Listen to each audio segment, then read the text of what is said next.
Good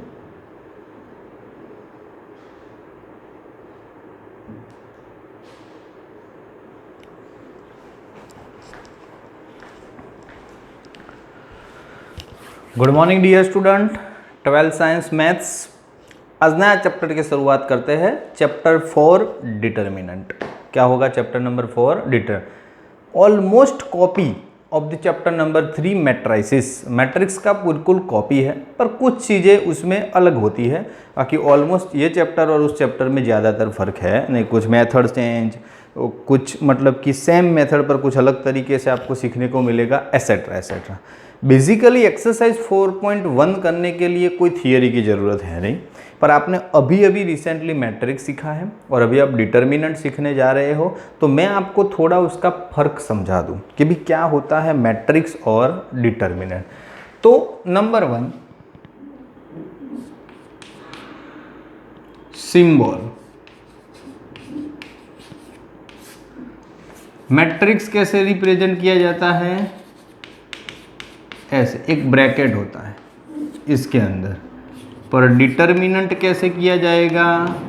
तो ऐसे just only vertical line as a one type of mod form में। Okay, चलो दूसरी चीज, मैट्रिक्स को मतलब कि एनी ऑर्डर हो सकती है, 2 रो 3 कॉलम, 3 कॉलम 2 रो, एसेट्रा एसेट्रा। बस इन determinant is always in a square form. Determinant क्या होगा? स्क्वायर फॉर्म में होगा, 2/2, 3/3, अदरवाइज डिटर्मिनेंट हो ही नहीं सकता। ओके, सेकंड चीज, मैट्रिक्स की आप वैल्यू नहीं ढूंढ सकते। मैं आपको नॉर्मली बता दूं अपने हिसाब से, मैट्रिक्स की आप वैल्यू नहीं ढूंढ सकते, बट डिटर्मिनेंट की वैल्यू ढूंढ सकते हो। डिटर्मिनेंट को एक्सपांड करके सॉल्यूशन कर सकते हो। हमने कभी मैट्रिक्स को मैट्रिक्स फॉर्म में ही आंसर दिया है। मैट्रिक्स को बहुत रेयर केस में कंपैरिजन कर सकते हैं, प्लस कर सकते हैं, माइनस कर सकते हैं, ऐसा सब कुछ कर सकते हैं, पर मैट्रिक्स को एक ही मैट्रिक्स को सॉल्व करके कुछ न्यूमेरिकल आंसर लाए हो, ऐसा हमने किया नहीं है। जो डिटर्मिनेंट में पॉसिबल है, determinant give us some value, वो हमको कुछ वैल्यू दे सकता है। ओके, बस ये बेसिकली 2-3 चीज़ डिटर्मिनेंट के लिए सीखनी थी, और कुछ डिटर्मिनेंट में इतना वेरिएशन और चेंजेस है नहीं। आप धीरे धीरे सीखते जाओगे और काम क्लियर हो जाएगा। चलो स्टार्ट करें। तो जैसा मैंने थर्ड पॉइंट आपको बताया, first point symbol, second point मतलब कि अपनी ऑर्डर के बारे में कि भाई डिटर्मिनेंट ऑलवेज स्क्वायर फॉर्म में ही होता है, मैट्रिक्स तो डिफरेंट डिफरेंट होता है, आपने देखा। और तीसरा जो कि मैट्रिक्स वैल्यू नहीं दे सकता, ओके, और डिटर्मिनेंट वैल्यू दे सकता है, सॉल्व हो सकता है। तो टाइटल ही ऐसा है कि क्वेश्चन 1 और 2 कि भाई डिटर्मिनेंट की वैल्यू ढूंढो, find the value of determinant. Exercise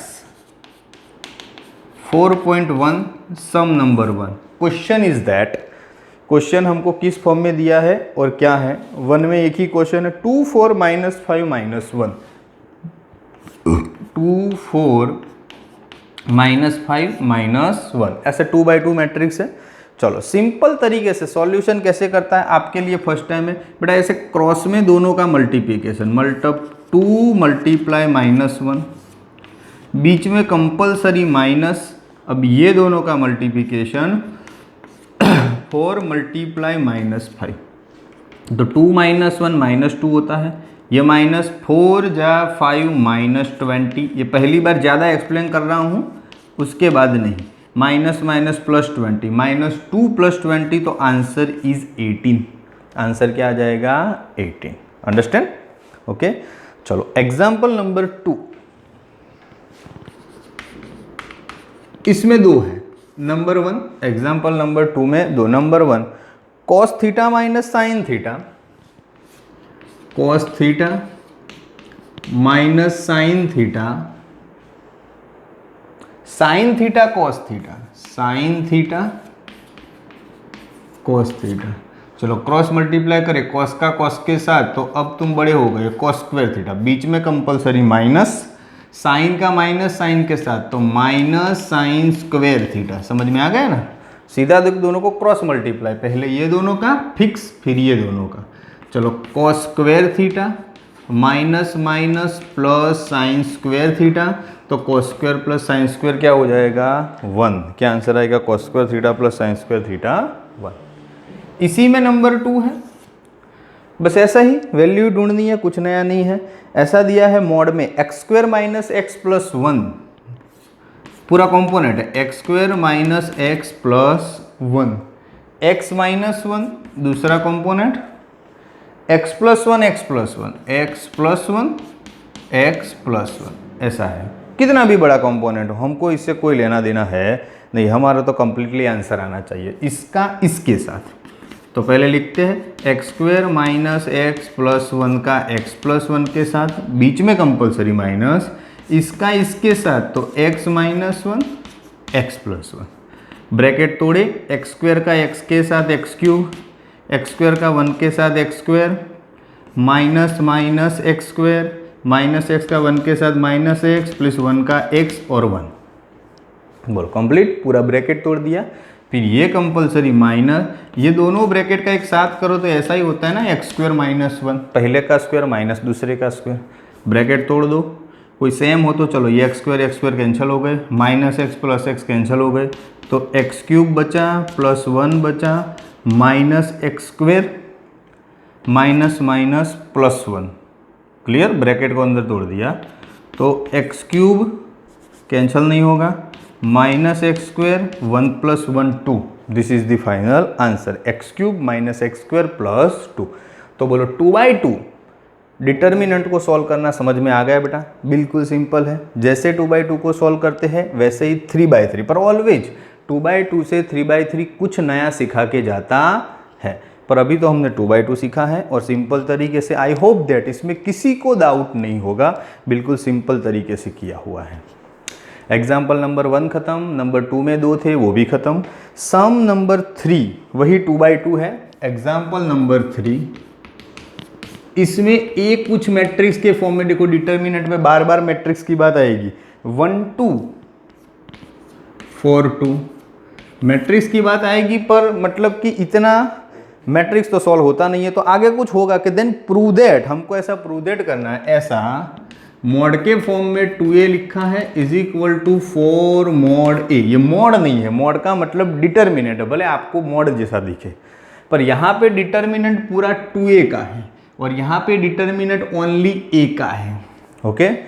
तो सीधी बात है, और a क्या है हमारा, अभी मैट्रिक्स है। हाँ, मैट्रिक्स को मल्टीप्लाई किसी से कर सकते हो, मेरे को यहाँ पे 2a से मल्टीप्लाई करना है, तो 2a, तो सभी कंपोनेंट को 2 से, तो 2 4 8 4, दिस इज 2a, हो गया 2a। चलो 2a के बाद उसी का डिटर्मिनेंट बनाना है, तो उसी का डिटर्मिनेंट बनाना, तो जस्ट सिंबल चेंज 2 4 8 4, और कुछ नहीं। समझ में आया? जब मैट्रिक्स को डिटर्मिनेंट में कन्वर्ट करना है तो सिर्फ उसको 2 लाइन के बीच में बना दो, तो अब डिटर्मिनेंट बन गया, तो बहुत सारा नजरिया बदल गया। मल्टीप्लाई करो, 4 जा 2 8, 8 जा 4 32, final answer -28, equation number 1। Then after 4, चलो अभी 4 बाहर है, और डिटर्मिनेंट ऑफ a, तो 4 रहने दो, डिटर्मिनेंट ऑफ a तो सीधा a का ही करो, 1 2 4 2, भले ही 4 पड़ा रहा, 2 जा 1 2, 4 जा 2 8, तो 4 बाहर, -6, चलो 2 -8 -6, चलो यहाँ पे हमने थोड़ी गलती कर दी, 8 -32 है ना,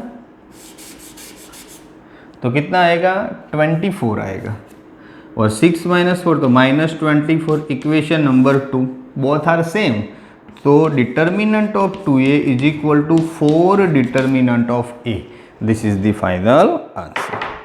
बोलो आ गया समझ में? सिंपल, कोई ऑब्जेक्शन नहीं, और इजीली पता चल जाए इस तरह का सम है। एग्जाम्पल नंबर 3 भी खत्म। एग्जाम्पल नंबर 4 करने जा रहे हैं, तो 4 में 3/3 मैट्रिक्स दिया हुआ है। क्या दिया हुआ है? 3/3। अब आप लोग सीखोगे 3/3 मैट्रिक्स की वैल्यू, किसकी वैल्यू सीखोगे? 3/3। जितने मैक्सिमम सम कवर हो उतने कवर करने हैं। एग्जाम्पल नंबर 4, पहले मैट्रिक्स दिया है A 1 0 1, A क्या दिया हुआ है? 1 0 1, फिर क्या बोला है? 1 0 1 पे 0 1 2 0 0 4, 0 1 2 0 0 4, चलो दिस इज द मैट्रिक्स। और फ्यूचर में बोला है डिटर्मिनेंट में 3a, डिटर्मिनेंट में 3a is equal to 27 determinant A, बात इसके जैसी ही है, 2a और 4a थे, यहाँ पे 3a और 27 है। पर पहले a का डिटर्मिनेंट हमको सॉल्व करने के लिए आता होना चाहिए। ओके, वो करते हैं। पहले 3a करो, चलो 3a तो सभी को 3 से मल्टीप्लाई, तो 3 0 3 0 3 6 0 0 12। अब इसी का डिटर्मिनेंट बना रहे हो 3a का, तो 3 0 3 0 3 6 0 0 12। कैसे सॉल्व किया जाता है 3/3 को? हम 11 साइंस में भी एक बार सीखे हैं, फिजिक्स में भी आपको सर ने सिखाया होगा डिटर। तो 3/3 को सॉल्व करना कोई बड़ी बात नहीं। हमारे पास सॉल्व करने के लिए 6 ऑप्शन होते हैं, 3 रो 3 कॉलम। आपको जो ठीक लगे वो यूज करो, any row any column, answer same ही आएगा। क्या आएगा? सेम। बट जब सॉल्यूशन करो तब ये चीज समझदारी से याद रखना है कि ऐसी रो पहले चूज करो जिसमें मैक्सिमम 0 हो, क्योंकि 0 हो तो वो कंपोनेंट का सॉल्यूशन करने की जरूरत हमें पड़े नहीं, इजीली खत्म हो जाए।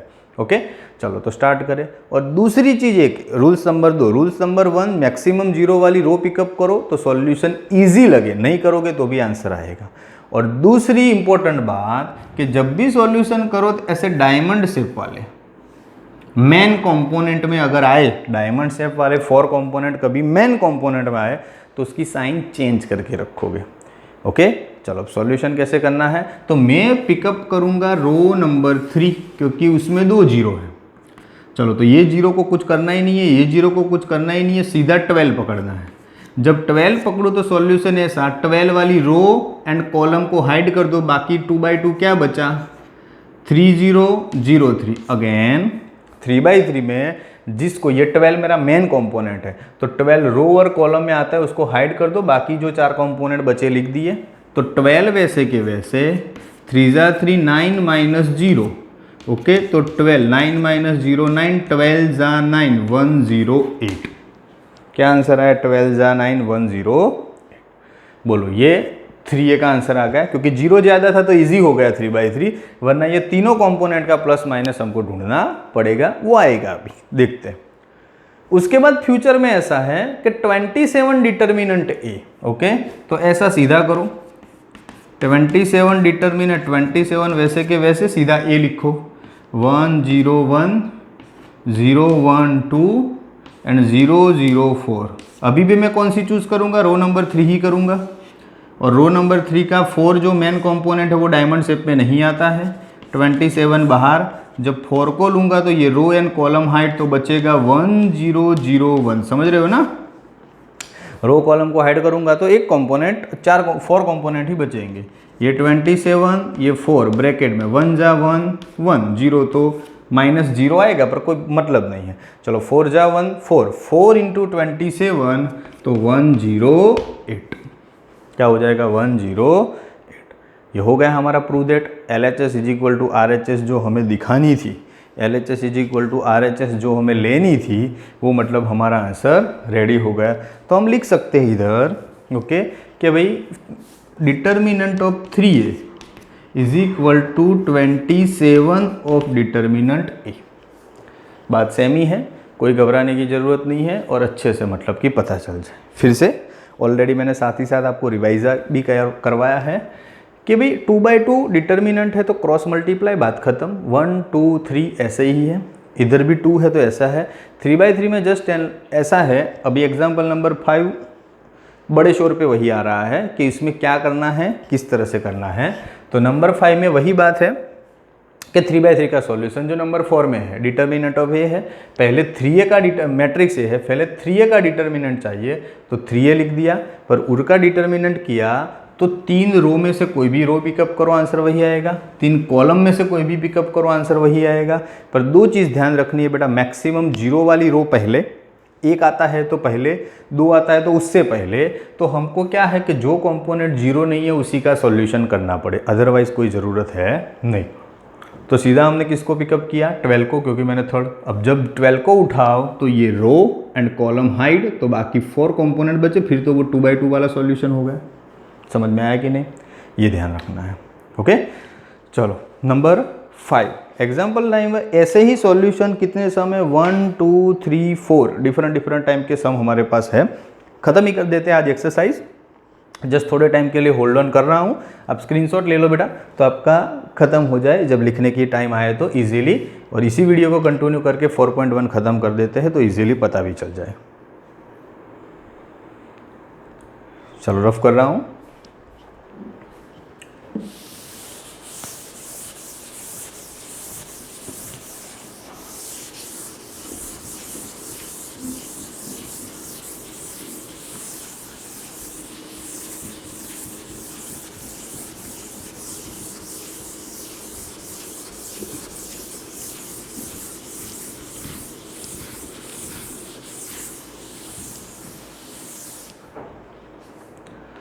नंबर 5 टोटल 4 सम है, एक ही सिखाऊंगा आपको सब पता चल जाएगा। ओके 5 6 7 8 टोटल 4 सम बाकी है। चलो नंबर 5 में आपको डिटर्मिनेंट की वैल्यू सुन, टाइटल ही इतना है। ओके चलो बात करते हैं कि फर्स्ट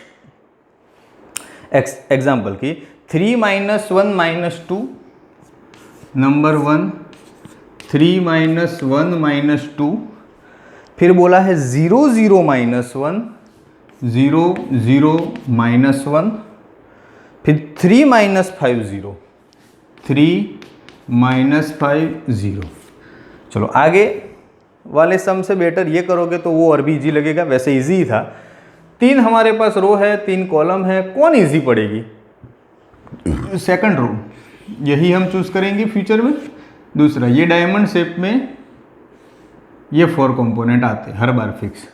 चलो सेकंड रो चूज करूंगा तो बाय डिफॉल्ट 2 0 है, तो हमको सीधा कॉन्सेंट्रेशन -1 पे, पर ये डायमंड शेप के कॉर्नर में आता है 0 -1 -1 -5, तो जब -1 मेन कंपोनेंट लिखूँ -1 नहीं, साइन चेंज करके +1 लिखूंगा। मिला सीखने को? जब तक ये आ रहा था तो नहीं था डायमंड, ये डायमंड शेप में नहीं है, ये है, ये नहीं है, ये नहीं है, पर ये है, तो हमने क्या कर दिया, माइनस है तो +1, बस इतना फर्क। मेन कंपोनेंट को, अंदर के कंपोनेंट को कोई लेना देना नहीं है। फिर चलो 2x2 मैट्रिक्स किसका, तो ये रो जाएगी, ये कॉलम जाएगी, बचा क्या 3 - 1 3 - 5। चलो इधर तो 1 5 × 3 पर -15, बीच में कंपलसरी माइनस, 3 × -1 तो -3, 1 -15 -+3, ध्यान रखना माइनस बहुत बार आएगा, आंसर इज -12। क्या आंसर आएगा? -12। दूसरा सम है विदाउट जीरो वाला, कोई भी जीरो नहीं है। चलो कोई बात नहीं, ऐसा भी ले लेते हैं तो आपको प्रैक्टिस हो जाए कि जीरो नहीं है तभी भी क्या करना है। 3 - 4 5 3 - 4 5, चलो 3 - 4 5 1 1 - 2 1 1 - 2 2 3 1, और क्या है हमारे पास 2 3 1 कंप्लीट। चलो कोई भी रो ले लो, अब पहली ले लेते हैं और कोई जीरो है ही नहीं, फिर टफ इजी की टेंशन नहीं। चलो ये खाली डायमंड शेप बना दो, तो जब मैं 3 का यूज़ करूँ तब कोई प्रॉब्लम। अब देखो तीनों कंपोनेंट लेने पड़ेंगे, पहली बार ऐसी बारी आई है कि तीनों के तीनों लेने पड़ेंगे, कोई बात नहीं ले लेते। चलो अब 3 की बारी है तो रो गई, कॉलम गई, तो बचा क्या 1 - 2 और 3 1, ऐसे लिख देने का। फिर -4 की बारी आई, दूसरा कंपोनेंट, क्योंकि पूरी रो खत्म करनी पड़ती, पर वो डायमंड शेप में है तो -4 का क्या लिखेंगे +4। जब -4 लेंगे तो ये रो गई, ये कॉलम गई, तो 1 - 2 2 1 1 - 2 2 1, और लास्ट में क्या है 5, वो डायमंड शेप में नहीं है। फिर ये रो ये कॉलम 1 1 2 3 1 1 2 3, ऐसे पूरी सॉल्यूशन दिखानी पड़ती। कोई भी रो के 3 कंपोनेंट हो तो तीनों को लेना पड़ता है। ले लिया, करते जाओ एक्सप्लेन। चलो 3 है, 1 × 1 1, 3 × -2 -6, और ऑलरेडी बीच में एक माइनस आता है तो माइनस माइनस प्लस, अब आप ऐसा डायरेक्ट कर सकते हो।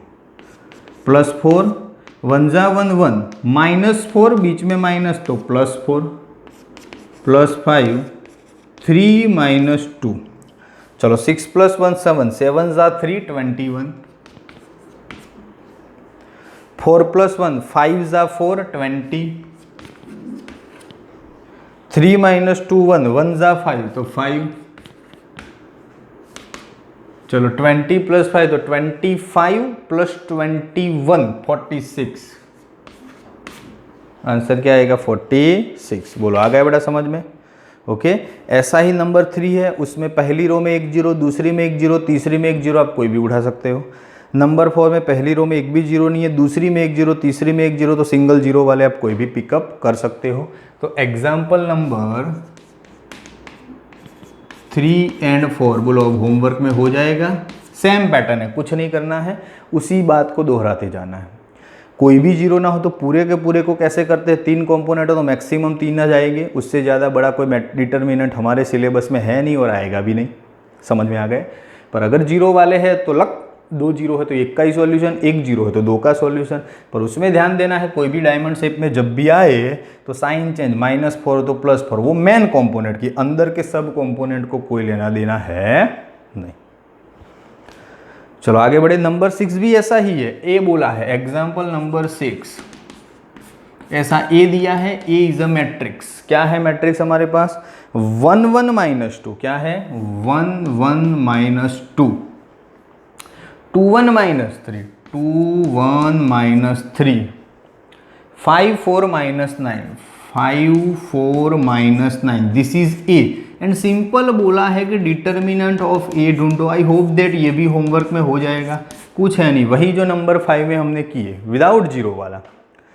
तो कोई भी रो ले लो रैंडमली, पहली दूसरी तीसरी जो भी ले, सीधी जस्ट ओनली डिटर्मिनेंट ऑफ ए, तो मैट्रिक्स को 2 लाइन के बीच में लिख दो, बन गया डिटर्मिनेंट, और फिर वैल्यू ढूंढो, आंसर आ जाएगा।